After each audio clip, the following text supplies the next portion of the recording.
Olá, estamos começando mais um episódio do podcast Historicizar, um podcast aperiódico. E no episódio de hoje, nós vamos fazer uma breve explanação sobre um importante conceito psicanalítico, que é o conceito de pulsão. O conceito de pulsão ele vai aparecer no texto As Pulsões e Seus Destinos, um texto de 1915, um texto que está presente no volume 14 da coleção de Freud. A coleção de Freud eu me refiro à edição standard brasileira das obras. É um texto que faz parte de um conjunto de artigos produzidos entre 1914 e 1915, onde Sigmund Freud apresenta a metapsicologia. A metapsicologia foi uma tentativa concentrada de Freud de esclarecimento das bases teóricas sobre as quais a psicanálise está assentada. Nesse conjunto de textos aqui nós vamos encontrar textos como o recalque, o inconsciente ou luto e melancolia, por exemplo. A metapsicologia é esse conjunto de modelos conceituais que constituem a estrutura teórica da psicanálise. Nesses modelos conceituais que constituem a estrutura teórica da psicanálise, é que o Sigmund Freud vai corroborar o reconhecimento da instância inconsciente e o reconhecimento do sujeito pulsional, o reconhecimento da pulsionalidade no sujeito. A metapsicologia ela apresenta a descrição detalhada dos processos psíquicos enfocados sob os pontos de vista de localização em instâncias inconscientes, do ponto de vista tópico, do ponto de vista econômico e do ponto de vista dinâmico.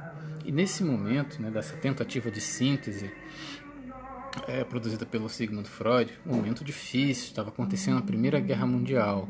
E eu falo momento difícil especificamente para pessoas de Sigmund Freud, pois alguns de seus filhos foram para o fronte de batalha dessa guerra.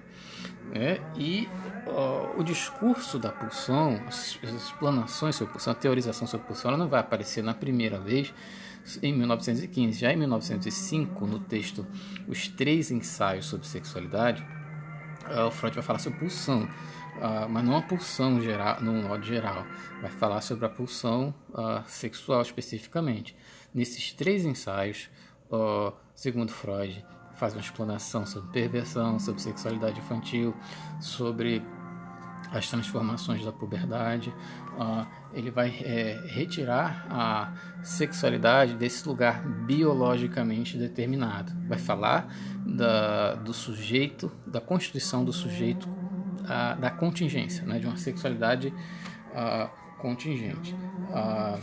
Será nos três ensaios que o Freud vai falar, principalmente na parte que diz respeito à sexualidade infantil, que ele vai falar do pequeno perverso polimorfo, com sua sexualidade fragmentada, em pulsões parciais que vaga entre objetos e objetivos perversos. No livro de Luiz Alfredo Garcia Rosa, ele vai dizer o seguinte: se Interpretação dos Sonhos de 1900 é o discurso do desejo, os três ensaios sobre a sexualidade de 1905 é o discurso da pulsão, dois discursos pilares na teorização psicanalítica. E o que é a pulsão? A pulsão é o limite está entre o psíquico e o somático. A pulsão como representante psíquico das excitações, oriundas do interior do corpo e chegando ao psiquismo como uma medida de exigência de trabalho, que é imposta ao psiquismo em consequência de sua ligação corporal. A pulsão é o representante psíquico dos estímulos vindos do corpo, a fim de evidenciar o caráter erógeno da realidade psíquica. Daí que uma pulsão pode, ainda que parcialmente, satisfazer-se no objeto, provocando prazer. A pulsão pode ser revertida em seu oposto, a pulsão pode retornar ao próprio eu, pode ser recalcada, sublimada. Daí que a partir disso que podemos falar sobre os destinos da pulsão. A pulsão inclui qualidades plásticas e construtivas, tais como a variabilidade do objeto e a combinatória. A combinatória é o meio, meta, pressão e fonte. Mas também predicados coercitivos, tais como a pressão constante, incondicionalidade da satisfação como meta, inalterabilidade, que é a fixação em determinados objetos. O conceito de pulsão está na base dos processos que determinam os modos como nós amamos, como nós desejamos, como nós sofremos, etc. Os destinos da pulsão dependem dos fatores os mais diversos, ligados às contingências dos encontros e desencontros da vida de cada sujeito. das vicissitudes, totalmente particulares e singulares. Uma pulsão não pode ser destruída nem inibida. Aquilo sobre o qual vai incidir a defesa é sobre os representantes psíquicos da pulsão, os quais vão conhecer os destinos dos mais diversos. Daí existe uma grande dúvida, uma grande a discussão a respeito de instinto, pulsão, no contexto científico em que o Freud estava inserido, fins do século XIX, começo do século XX. Pois o instinto, ele designa comportamento hereditariamente fixado, com um objeto específico, e o Freud desnaturaliza o instinto.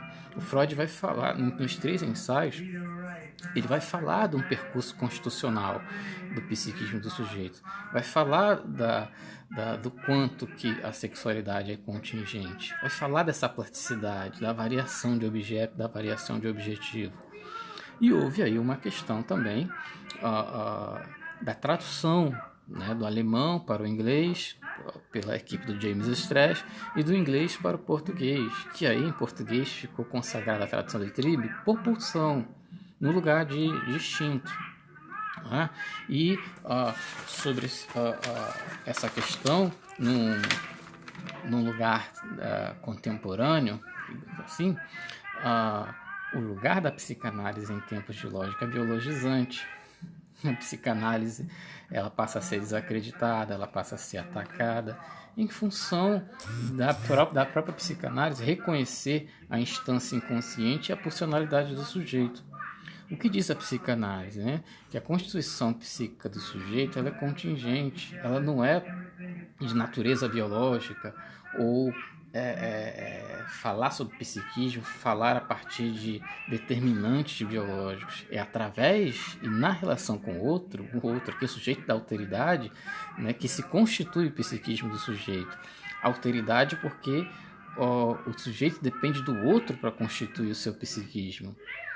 O Freud dizia, não existe constituição solipsista do psiquismo. Né? Então, a psicanálise observa como o sujeito apreende, como produz o seu processo de subjetivação. Então, ao falar dos seus afetos e do processo identitário do sujeito, a psicanálise não parte do lugar de natureza biológica ou de um lugar determinado biologicamente, como queiram. Então, essa é a grande questão do ataque que é feito à psicanálise, do ataque do descrédito contemporâneo à psicanálise. E aí vem a questão também do desejo, do discurso do desejo presente na interpretação dos sonhos em 1900. Né? O desejo ele é movido por imagem mnêmica, que permanece associada ao traço de memória de excitação produzida pela necessidade. Esse traço de memória de excitação ligado a identidade perceptiva do sujeito, né, que está ligado lá atrás, é o que a gente chama de matriz relacional arcaica. O desejo ele surge imediatamente um impulso psíquico que procura recatexiar, restabelecer a satisfação, a situação de satisfação original do material infantil. O desejo é uma espécie de nostalgia do objeto perdido. A estrutura do desejo implica essencialmente essa inacessibilidade do objeto, e é precisamente isso que torna o desejo indestrutível. O desejo se realiza dos objetos, mas o que os objetos assinalam é sempre uma falta, pois imediatamente após a satisfação vem o gosto da insatisfação, o desejo da busca desse objeto perdido. O desejo desliza como numa série interminável, numa satisfação sempre adiada, nunca atingida. O desejo é sempre um retorno, né, desse traço mnêmico para repetir, para haver satisfação, com base nesse material infantil. E o objeto aí, ele pode ser uma pessoa, ele pode ser uma parte da pessoa, ele pode ser real, fantasmagórico, etc. Sobre esse tema, recomendamos 2 obras interessantes.